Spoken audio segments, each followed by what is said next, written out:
Being one of the 6 people who actually played Final Fantasy XII, I have to say, this is one of the most underrated games in the series, and despite its many flaws, I loved it. I think the character's story and world was one of the best I've ever seen in a Final Fantasy game. However, I'm not here to give a review on the game, but rather talk about the gambit system and why I think it's kind of a double-edged sword.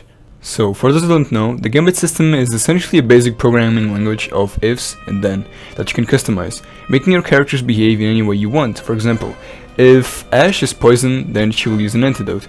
If Bosch is below 30% HP, then he will use a potion. If someone is dead in the party, someone will use a Phoenix Down to revive them.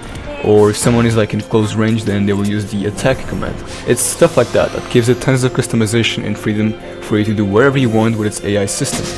On one hand, this system gives an amazing level of customization and freedom that many games wish they had, but it also kills the gameplay, making it extremely boring and automated.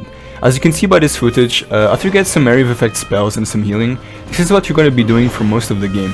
Fast forwarding with the in-game option and moving from point A to point B while the game literally plays itself for you. As you can see here, all I am doing is just moving my analog stick in the direction I want while the game just plays itself. As you can imagine, this literally killed the game for me, because when you're playing a video game, you want to be engaged and focused as much as possible on whatever it is happening. But with this system, I was so incredibly bored I had to watch YouTube videos while I was playing it to distract myself and get any kind of stimulation.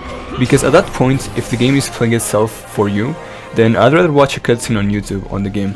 I guess you can argue that if you don't like it, don't use it, but I think that's a really bad argument, because it's not my job as a consumer to fix the issues of the game, and it's certainly not my job to make it fun.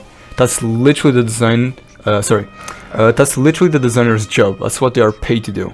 And not using a system the developers spent a lot of time on because it's not fun clearly shows the core problem within the game.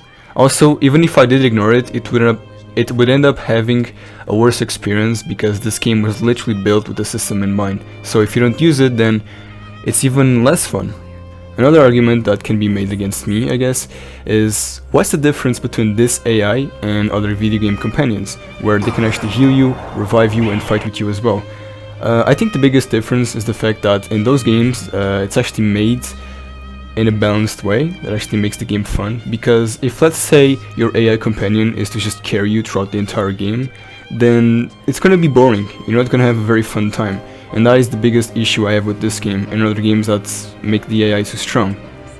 So I don't know, would the game have been better off if it didn't have the gambit system? I don't know. I'm not really sure, because I think the gambit system has amazing potential. I think all of the options you have is absolutely fantastic, you know? But as I said, if you get to the point where you just automate the game for you, then I don't know. I just feel like the game just becomes so fucking stale and boring because I'm not even playing the game anymore, you know? But yeah, I guess that's the end of the video. I'm trying to make my channel a bit bigger and like make some more videos so I can actually pay my rent and eat bread this month. So if you can actually help me out and give it a like and subscribe, I would really appreciate that. So yeah, goodbye.